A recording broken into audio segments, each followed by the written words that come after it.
ফিরাউন জাদুকরদেরকে বুদ্ধি দিছে কি, তোরা সবাই মুসার মতো ড্রেস পরবি। তো মুসা আলাইহিস সালামের ড্রেস কি জানছে, ওই ড্রেস পরছে। ওই ড্রেস যখন পরছে তো ওই জাদুকরদের দিকে আল্লাহ পাকের রহমতের নজর পড়ছে, আরে এ তো দেখি আমার মুসার মতো দেখা যায়। সুবহানাল্লাহ কয় না ভালো করে, এ তো দেখি আমার মুসার মতো দেখা যায়। তো বলতেছিলাম যে মুসা আলাইহিস সালামের ড্রেস পরছে, আর আল্লাহ পাক করে এ তো দেখতে আমার মুসার মতো দেখা যায়। ওই পোশাক যখন পরছে ওই রকম কিছু কিছু ছেলে আছে মেয়েদের মতো পোশাক পরে, ওরা ভাবসাব মেয়ের মতো হয়ে যায়। কিছু কিছু মেয়ে আছে ছেলেদের পোশাক পরে, ওদের ভাবসাব বেটা বেটা হয়ে যায়। রাস্তা দিয়ে হাঁটতে সময় এই পুরুষকে গুঁতে দিয়ে হাঁটে, কি ব্যাপার, পুরুষের পোশাক পরছে। অনেক মেয়ে আছে শার্ট পরে প্যান্ট পরে। আপনারা তো এই এলাকায় থাকেন, আমার তো সব জায়গায় ঘুরতে হয়, মাঝে মাঝে চোখে পড়ে যায়, কি করতে দেখে ফেলে, দেখতে হয়। তো গুলশান বনানীতে যখন যাই দেখি বাহ, পুরা সেন্টু গেঞ্জি গায়ে প্যান্ট পরা হাঁটতেছে, হায়া লজ্জা কি পরিমাণ বিদায় দিছে চিন্তা করে। তো মেয়ে যখন ছেলেদের পোশাক পরে তার নিজেকে ছেলে ছেলে মনে হয়, ছেলে যখন মেয়েদের পোশাক পরে তার মধ্যে মেয়েলি ভাব এসে যায়। কেউ যখন নেককারের পোশাক পরে আল্লাহ পাক তার মধ্যে নেক জজব পয়দা করে দেয়। তো মুসা আলাইহিস সালামের ড্রেস পরছে। মুসা কে? কালিমুল্লাহ, আল্লাহ পাকের সঙ্গে সরাসরি যার দুইবার কথা হয়েছে। কয়বার? এমন না যে ঘন ঘন কথা হয়েছে, মাত্র কয়বার? দুইবার। নবীজি জিব্রাইলকে তার আসল রূপে দেখছেন দুইবার, আর মুসা আলাইহিস সালাম আল্লাহর সাথে পর্দার আড়াল থেকে কথা বলছেন দুইবার। বাকি টাইম জিব্রাইলই আদান প্রদান করত। তো মুসা আলাইহিস সালাম ওই যে কথা কইছেন না, এই কথা বলাতে এমন মজার মজা আওয়াজ আসে চতুর্দিক থেকে, তো বোঝা গেল আল্লাহর আওয়াজ আছে। জোরে কয় না আল্লাহু আকবার। ওই মুরব্বী ওই দিক থেকে আল্লাহু আকবার কয়, মুরব্বীরা আমার দিকে ঘুরে দেন, এই যে মাহফিল এই দিকে, হ্যাঁ হ্যাঁ বক্তা এই দিকে, আচ্ছা আচ্ছা ঠিক আছে, অন্ধ হইল আমার দিকে চোখ দেন, ঘুরো মুখটা আমার দিকে ঘুরে দেন আপনার, হ্যাঁ সুবিধা হবে, হ্যাঁ মাশাআল্লাহ। এরকম থেকে অন্ধেরও তো অনেক দাম না। কোরআনে কারিমে এক খালি কথা কইলে কথা চলে আসে। কোরআনে কারিমে নবীজির এক সাহাবী, তার নাম আব্দুল্লাহ ইবনে উম্মে মাকতুম, জন্ম অন্ধ ছিলেন। জন্ম অন্ধ ছিলেন, এই একেবারে সামনে যারা বসে না মাথা যেন একবার নিচের দিকে না যায়, হ্যাঁ জন্ম অন্ধ ছিলেন। তো কোরআন শরীফের ৫ম পারার ১২ পৃষ্ঠার শেষ আয়াত নাজিল হয়েছে। আল্লাহ পাক বলেন, লা ইয়াস্তাবিল কাঈদুনা মিনাল মুমিনিনা ওয়াল মুজাহিদুনা ফি সাবিলিল্লাহ। হাফেজ সাহেবরা কইতেছে হুজুর ভুল পড়তেছে, আসলে ভুল পড়তেছি না। প্রথম নাজিল হয়েছে এতটুকু, লা ইয়াস্তাবিল কাঈদুনা মিনাল মুমিনিন ওয়াল মুজাহিদুনা ফি সাবিলিল্লাহ। ঘরে বসা মুমিন, আল্লাহর রাস্তায় জিহাদরত মুমিন, এরা বরাবর না। আব্দুল্লাহ ইবনে উম্মে মাকতুম অন্ধ, ওনার কানে আওয়াজ গেছে, উনি বলতেছেন কি, ইয়া রাসূলুল্লাহ কি আমি যে অন্ধ, এটা আমার ব্যাপারে আল্লাহ কিছু বলবে না? আমার যদি চোখ ভালো থাকতো আমিও তো জিহাদে যাইতাম, অন্ধ বানাইছি আল্লাহর জন্য যাবার পারি না, না তো আমি যাইতাম। নবীজি জিহাদে যাবার সময়, তবুকের যুদ্ধে যাওয়ার সময় আব্দুল্লাহ ইবনে উম্মে মাকতুমকে মসজিদে নববীর ইমাম বানাই গেছে। জোরে কন্যা সুবহানাল্লাহ। আচ্ছা, তারা ইমাম বানাই গেছেন। এই এক অন্ধের কারণে দেখেন অন্ধের কথা আসতেছে, হ্যাঁ অন্ধের কথা আসতেছে। তো মিনাল মুমিনিনার পরে গায়রু উলিদ দরারকে সেট করে দেন। এটা আব্দুল্লাহ ইবনে উম্মে মাকতুমের জন্য, যার চোখে সমস্যা, সে ঘরে থাকলেও তার জজবা আছে কলবে জিহাদের, আল্লাহ পাক তার আমলনামায় জিহাদের সওয়াব দান করবে। দেখেন অন্ধ, 11 অক্ষর নাজিল হয়েছে, ফাঁকে এই মাসলাটাও জানি না। 11 অক্ষর নাজিল হয়েছে। নবীজির হাঁটুর এক অংশ যায়েদ ইবনে সাবিতের রানে, যায়েদ ইবনে সাবিত বলেন, আল্লাহর কসম আমার মনে হইতেছিল নবীজির হাঁটুর এই অংশের ভারে আমার রান চূর্ণ বিচূর্ণ হয়ে যাবে। তো 11 অক্ষরের যদি এত ওজন হয় তাহলে এক আয়াতের কত ওজন? 11 অক্ষরে যদি এত ওজন হয়, তাও নবীজির বডি পুরাটা না, কতটুক? খালি হাঁটুর এক কোণা, এই এতটুকু, এই হাঁটুর বাটি, এর যদি এত ওজন হয় তাহলে নবীজির ওই পায়ের কত ওজন? যখন এই ওহী নাজিল হয়েছে, আর এক আয়াত যখন নাজিল হইতো তখন ওজনটা কত হতো? এই ওজনওয়ালা কালাম হ্যাঁ নবীজির উপরে একসঙ্গে নাজিল হয়েছে। এখন অন্যদিকে চলে গেলাম, কিচ্ছু করার নেই। একসঙ্গে নাজিল হয়েছে 23 পৃষ্ঠা। কত পৃষ্ঠা? 23 পৃষ্ঠা। এটাও খুলে দেখেন আপনারা। সপ্তম পারার 7 পৃষ্ঠার থেকে শুরু, অষ্টম পারার 9 পৃষ্ঠায় গিয়ে শেষ হয়। এই সূরার নাম সূরা আনআম। এই সূরা আনআম একবারে নাজিল হয়েছে। আর জিবরাইল নাজিল করে চলে গেছে, নবীজি সাথে সাথে সাহাবীদেরকে ডাইকা 23 পৃষ্ঠা পড়ে শুনে দিয়েছেন একবারে। শুনতেন, বুঝতেন, মুখস্থ করতেন মুহূর্তের মধ্যে। কেমনে, কি কারণে? গভীর মনোযোগের কারণে। আমরা শুনি, বুঝি, অনেকে আছে শুনি বুঝি না, কেউ আছে শুনি বুঝি কিন্তু মনে থাকে না। কেন? মনোযোগ নেই।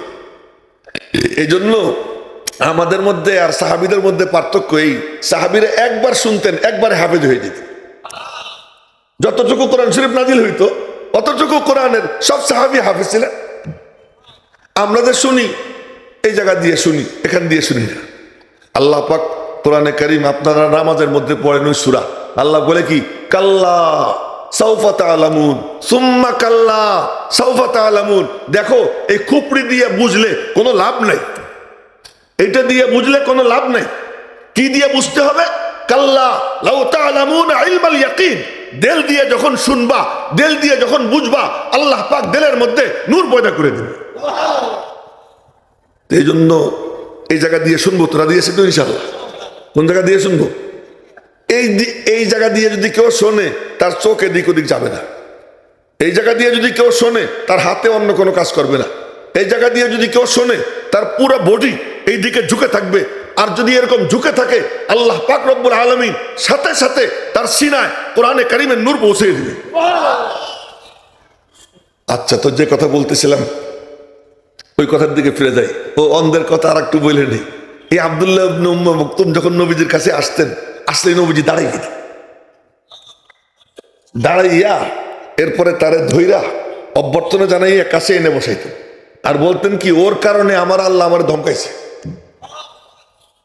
ওর কারণে আমার আল্লাহ আমার কি করছে, ধমক দিছে।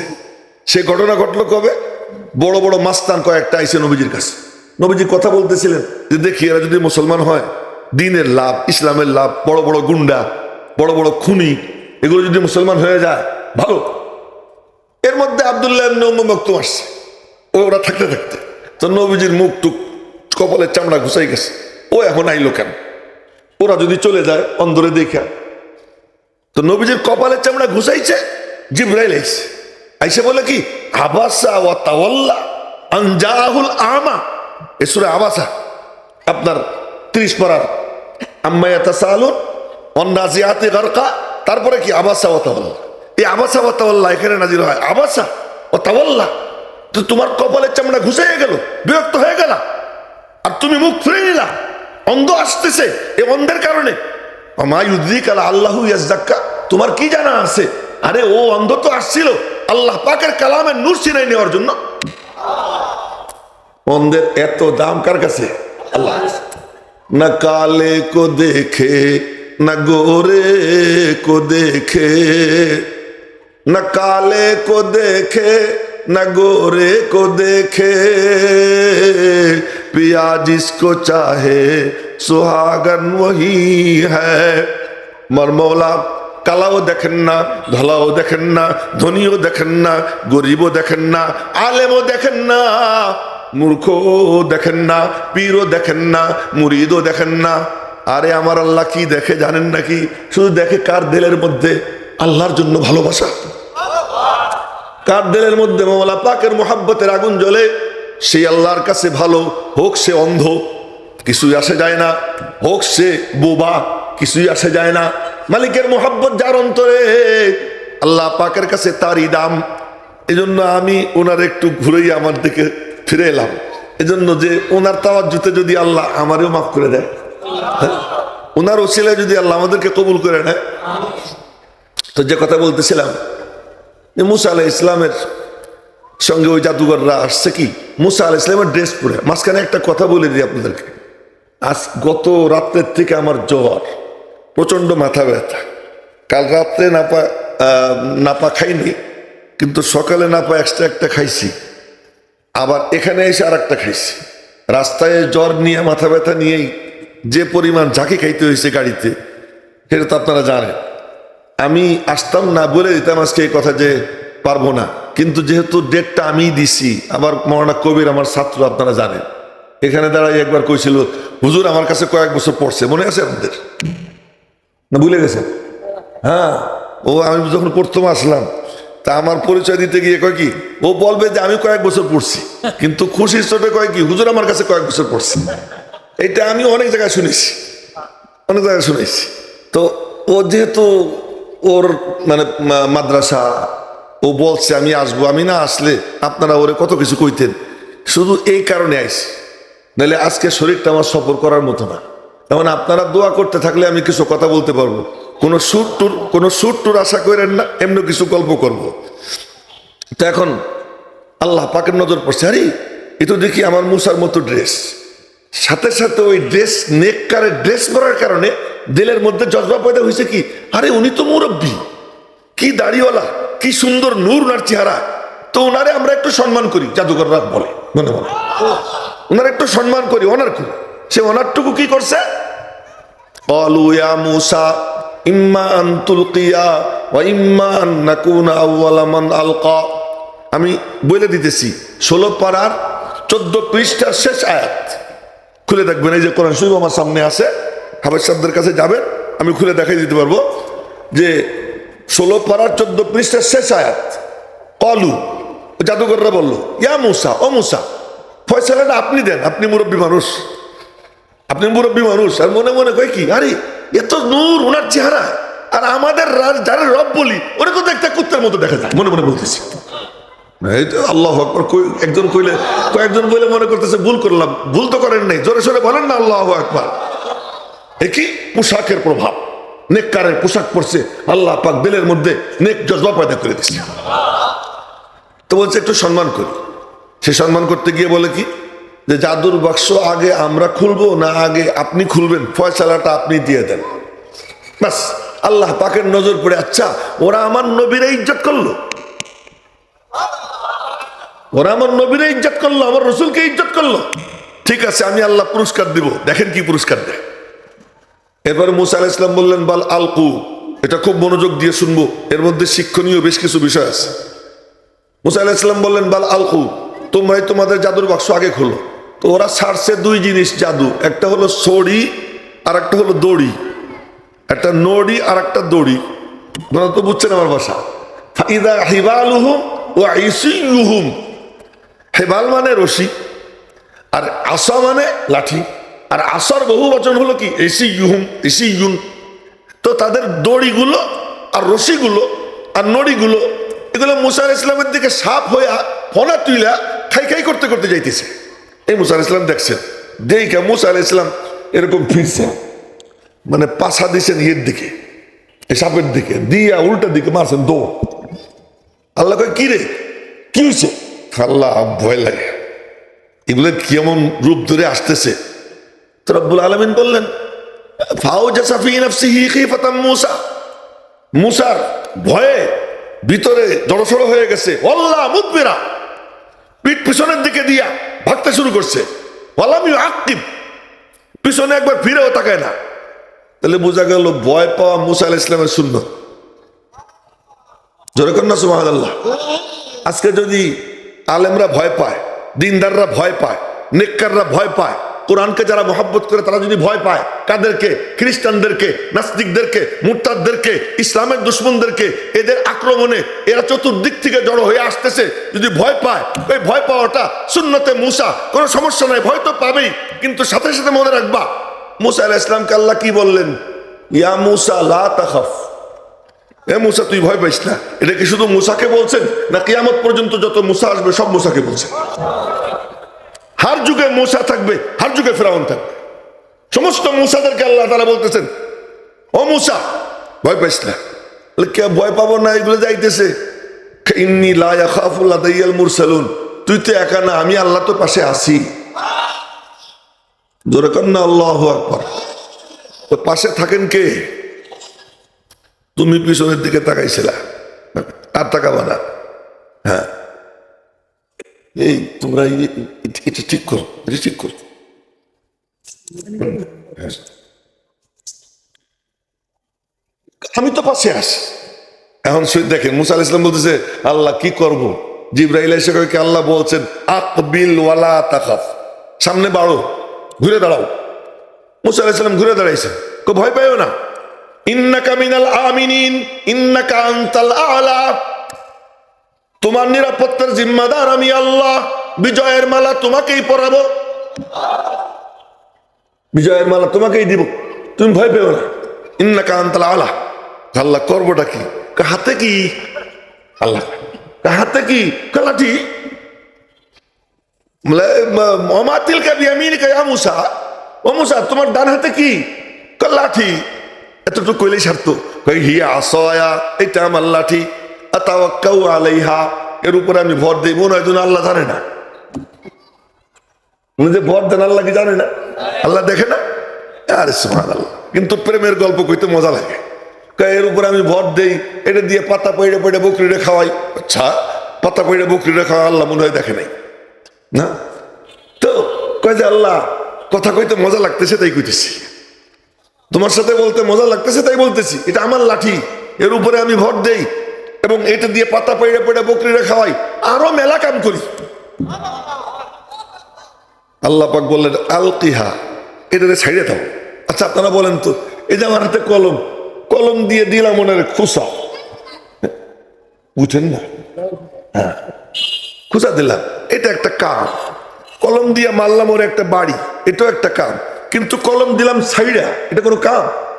কোনো কষ্ট হয়? আল্লাহ পাক বললেন আলকিহা ইয়া মুসা, ছাইড়া দাও তোমার লাঠি। দিছেন ছাইড়া, ওয়াল্লাহ জান, আরে সাপ হইছে এত বড়, ফাইদা হিয়া তালকাফু মা ইয়াফিকুন, ৮০,০০০ জাদুঘরের সব জাদু এক টানে সব গিলে খেয়ে ফেলাইলো। জোরে কর না আল্লাহু আকবার। ওই আল্লাহ আজকে আছেন না নাই? তাই তো আফগানিস্তানে দেখা গেছে সেই আল্লাহ আছে। ৫২ দেশ, কয় দেশ? ৫২ দেশ, তার মধ্যে আবার বড় শুয়ার আমেরিকা। এই বড় শুয়ারের সঙ্গে আছে, এই বড় শুয়ার সহ ৫২ দেশ। সে ৫২ দেশ তাদের মোকাবেলা, এই জুব্বা, এই পাগড়ি, মনে হয় যে এক একজনের পাগড়ির নিচে পুরো ঘোষার হাত ঢেকে যাবে, এত বড় বড় পাগড়ি। এই বড় বড় পাগড়ি, এই দাড়ি, এই নিয়ে তারা রাতের বেলায় মালিকের কদমে সিজদা দেয়, দোয়া করে আল্লাহ। ওরা সবাই মিলে আইছে। अगयार ने चाहा कि जहां से हमको महव कर डाले, फिर न रहे दुनिया में कोई तेरे नाम लेने वाले। মালিক, ওরা সবাই সংঘবদ্ধ হয়ে আসছে, আমাদেরকে হত্যা করে, আমাদেরকে শেষ করে, আমাদেরকে নিধন করে তোমার নাম দুনিয়ার থেকে মিটাইতে চায়। তোমার নাম তুমি রাখবা কি রাখবা না ফয়সালা করো। এই গভীর রাতে মালিকের কদমে সিজদা দেয়। সকালবেলা বের হয় কি নিয়া? পাথর নিয়া। বলেন না আল্লাহু আকবার।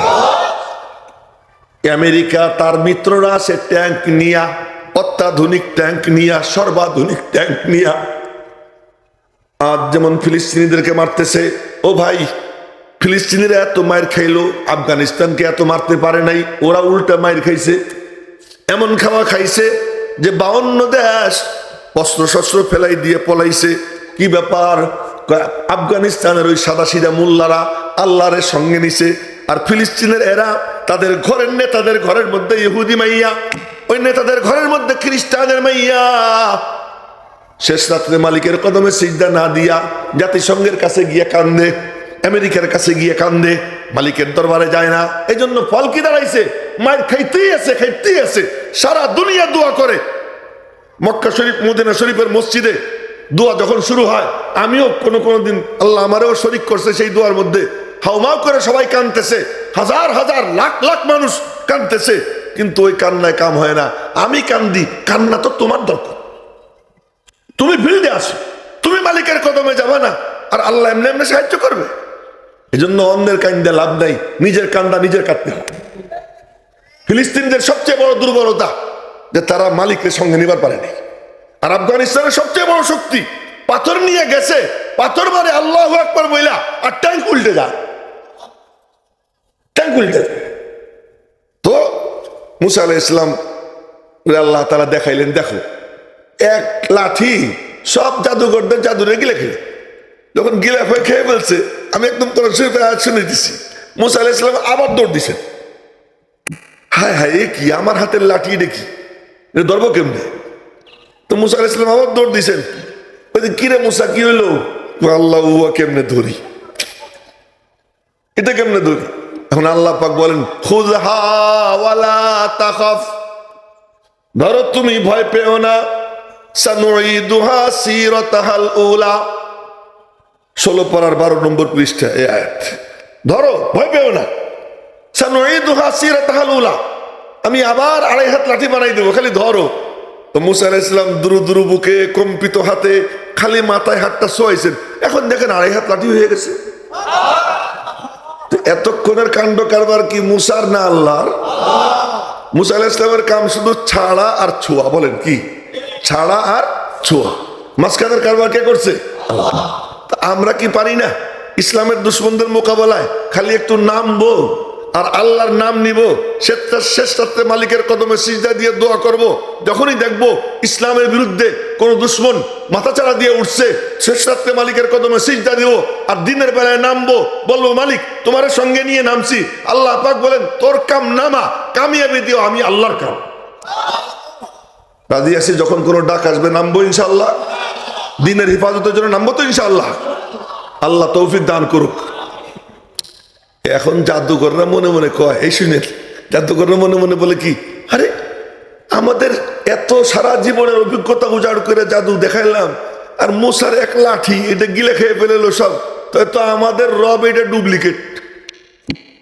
মনে মনে কইতেছে আমাদের রব এটা কি, ফটোকপি, ফটোস্ট্যাট, ডুপ্লিকেট, আর মুসার রবই তো আসলে রব, মনে মনে কর।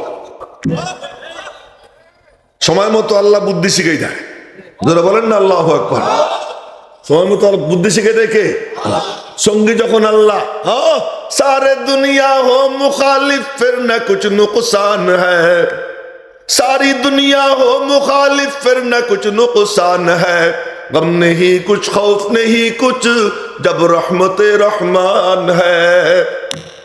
আল্লাহু আকবার, আগামীকাল বলবেন সারা দুনিয়া আমার বিরুদ্ধে, আমি কোনো পরোয়া করি না, কোনো চিন্তা নাই, কোনো টেনশন নাই।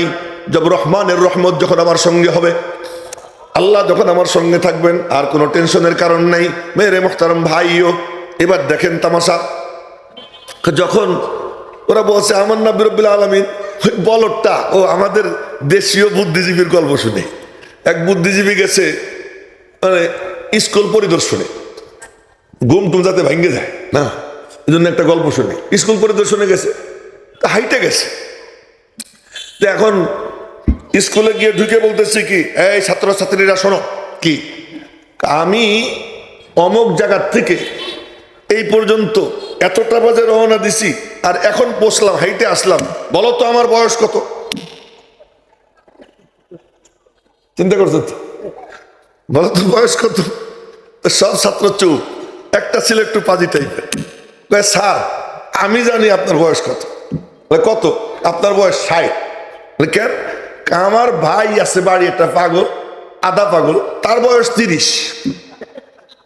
আপনি যা বললেন তাতে মনে হয় আপনি পুরো পাগল, আমার ভাইয়ের থেকে ডবল বয়স আপনার হবে। এই বুদ্ধিজীবীদের হলো কি এই হাত, যে সে বলতেছে যে আমি অমুকখান থেকে হাইটে আসলাম, এই পর্যন্ত আসলাম, বলো তো আমার বয়স কত? প্রশ্ন করে, ঠিক মতো জবাবও দিছে না। এই জন্য যেগুলো দুষ্ট টাইপের, পাজি টাইপের, ওইগুলো আবার অনেক ভালো ভালো কথা কয়, ভালো ভালো কথা কয়। যে কয় যে আপনার বয়স 60, কেন? আমার ভাই আধা পাগল, তার বয়স যদি হয় 30, তা আপনি পুরো পাগল, আপনার বয়স কি হবে? তার ডবল হবে। এই বুদ্ধিজীবীরা যে কত আহাম্মক, তার এক গল্প আপনাদেরকে আর একটু শুনে মনে করি খুব বুদ্ধিমান। আসলে কোরআন যার সিনায় নাই, ওটা পুরা বলদ। আরে জোরে কর না, ঠিক এবার একটু ঠিক বলার জায়গা, জোরে সরে যে ঠিক বলে, আচ্ছা ঠিক আছে, এই এক দুইবারই ঠিক বলাইলাম, আর বলাবো না। আচ্ছা, তো বাদশাহ আকবর সাংঘাতিক বুদ্ধিজীবী ছিল, বড় বিচক্ষণ ছিল, শিক্ষিত ছিল না কিন্তু মেধাবী ছিল, খুব মেধাবী। এই বাদশাহ আকবর সে তার বড় মন্ত্রী, প্রধানমন্ত্রী, যে প্রধানমন্ত্রীরা কয় কি, আচ্ছা বলো তো এই পুকুরে কয় বাটি পানি হবে? এখন উচিত কয় কি, নবরত্নের প্রধানমন্ত্রী, সে বলে কি এত বড় পুকুর বাটি দিয়ে মাপা যায়? ওখানে ছিল মাদ্রাসার ছাত্র একটা। বাদশাহ আকবরের কি মনে চাইছে, কয় এই বাটি, এই পুকুরে কয় বাটি পানি হবে? ওই পিচ্ছে কি বুঝবে, কিন্তু ওর সিনার মধ্যে কোরআন, ওর সিনার মধ্যে কোরআন। আল্লাহ কয় কি, আমার কোরআন যার সিনায় তারা আমি বেইজ্জত করবো না। তো কয় কি, বাটি পুকুরের সমান হইলে এক বাটি। জোরে কয় না আল্লাহু আকবার। বাটি পুকুরের সমান হইলে কি এক বাটি, আর যদি অর্ধেক হয় তাহলে দুই বাটি, 3 ভাগের 1 ভাগ হলে 3 বাটি, 4 ভাগের 1 ভাগ হলে 4 বাটি। বাদশাহ আকবর কয় বাবা তুই থাম, আর বড় লাগবে না, আমি বুঝছি। এরপরে তার প্রধানমন্ত্রী বললেন, যদি ওর বয়স হইতো তাহলে তোরে বাদ দিয়ে আমি ওরে প্রধানমন্ত্রী বানাইতাম। এই কিসে শিখা? কোরআনে শিখা। কোরআন যার সিনায় যায় আল্লাহ তারে হেকমত শিখেই দেয়, হেকমত শিখেই দেয়। খালি গল্প মনে পড়তেছে, এখন কি শোনাবো? হ্যাঁ শোনাবো, গল্প মনে পড়তেছে যে আমাদের, আপনারা ওনারা চিনবেন, মৌলানা মোস্তফা আল হুসাইন রহমতুল্লাহ আলী, উনি এদিকেও ওয়াজ করতে আসতেন, আমিও এখানে আসছেন না, এখানেও একবার আসছেন। তো উনি হোটেলে খাইতে বসছেন, আমরা হুজুরও তো খাইলে চাইটে চুটেই খাই, চাইটে চুটে খাই, পরিষ্কার করে খাই। তো উনি খাইছেন, ওই যে গোস্তের যে হাড় তার ভিতরে টাইনে টেনে খাইতেছেন, চেটে চুটে খাইতেছেন। এমন এক সাহেব বাম হাত দিয়ে চা খাইতেছিল। তো সে আর কি হুজুর রে বেইজ্জত করার জন্য কয় কি, হুজুর আপনাদের দেশের কুত্তায় কি খায় দেখেন? তো হুজুর বলবে হাড় চাটে, তো হুজুর রে কুত্তা বানাবে। তো উনি কয় কি, আমাদের এলাকার কুত্তা বাম হাত দিয়ে চা খায়। এখন হয়েছে নি, জুতার বাড়ি হয়েছে নি, এটা কে শিখাই দিছে ওনারে? আচ্ছা, এই যে মাদ্রাসা রহমানিয়া মাদ্রাসা, এই মাদ্রাসার মা দেওবন্দ মাদ্রাসা, ওই দেওবন্দের যে প্রতিষ্ঠাতা হযরত কাসেম নানুতুবি, গল্প এসে গেল তাই শুনাইতেছি, ওই যে একজন মাথা নিচের দিকে দিয়ে রাখছে, বলেন যে এই দিকে তাকাইতে, চোখ নিচের দিকে দিয়ে না। এই দেওবন্দ মাদ্রাসার যে প্রতিষ্ঠাতা কাসেম নানুতুবি রহমতুল্লাহ আলাই, উনি মামুলি জিনিস না, 7 বছর বয়সে স্বপ্ন দেখছেন খানায় কাবার সাথে দাঁড়িয়ে গেছে, ওনার 10 আঙ্গুলের মাথা দিয়া স্বচ্ছ পানির ঝর্ণা চালু হয়েছে আর চতুর্দিকে ছড়াই যেতেছে। এই স্বপ্ন উস্তাদের কাছে বলছেন, উস্তাদ বললেন, বাবা আল্লাহ আল্লাহ তোর দ্বারা দিনের এমন খেদমত নিবে যার আলো সারা দুনিয়া ছড়াইয়ে পড়বে। সেই আলোরই এক ঝলক এই রহমানিয়া মাদ্রাসা, ওই আলোর ঝলক জামিয়া রহমানিয়া ঢাকার মাদ্রাসা, ওই আলোর ঝলক ওই কাবা শরীফের উপরে দাঁড়াইয়া যা দেখছেন, ওর ঝলকানি ওই ফরিদাবাদ মাদ্রাসা, ওই যত বড় বড় মাদ্রাসা বলেন আজ দুনিয়া আছে সবগুলো এই 158 বছর বয়স দারুল উলুম দেওবন্দের, শুধু তার বাংলাদেশের শাখার সংখ্যা 1 লাখের উপরে। বলেন না আল্লাহু আকবার। ওই লোক যিনি 7 বছরে এই স্বপ্ন দেখছেন, ওনার অবস্থা কি ছিল জানেন? হায় হায়, একটা লুঙ্গি পরতেন সেলাই ছাড়া, একটা চাদর গায়ে দিতেন সেলাই ছাড়া সাদা, আর দেখে থেকে মনে হইতো কি কামলা কামলা ভাব। যারা চিনতো তারা চিনত, যারা চিনতো না তারা মনে করতো কি দিন মজুর। স্টেশনে গিয়ে দাঁড়াই থাকে, রেল স্টেশনে, দেওবন্দে পড়তে আসে কারা? তো ছাত্র দেখে বলতেন কি, বাবা তোমার কি কুলি লাগবে? কুলি? কয়ে হ্যাঁ আমার কুলি লাগবে। কয়ে দাও আমি কুলি। ওই ছাত্রের বোঝা মাথায় নিতেন, ছাত্রের বোঝা মাথায় নিতেন, মাথায় নিয়া মাদ্রাসায় পৌঁছে দিয়া উনি আলাদা হয়ে যেতেন। ওই ছাত্র সব ঘাটি পার হইয়া যখন অফিসে যাইতো, গিয়ে দেখতো প্রধান মুরব্বী উনি, তখন এরকম জিব্বে কামড় দিত। উনি বলতেন, না কিছু মনে করো না, আল্লাহ রসুলের মেহমান, তাদের একটু খেদমত করছি। এই হলো কাসেম নানুতুবি। এমনি এমনি নিয়ে এই মাদ্রাসা আল্লাহ এমন ভাবে কবুল করছে। ये चमन यूं ही रहेगा और हजारों बुलबुले, ये चमन यूं ही रहेगा और हजारों बुलबुले अपनी अपनी बोलियां सब बोल कर जाएंगे। ওই বাগান এমনই থাকবে, হাজারো বুলবুল সেখানে যায়। আমি ইয়াহিয়া মাহমুদ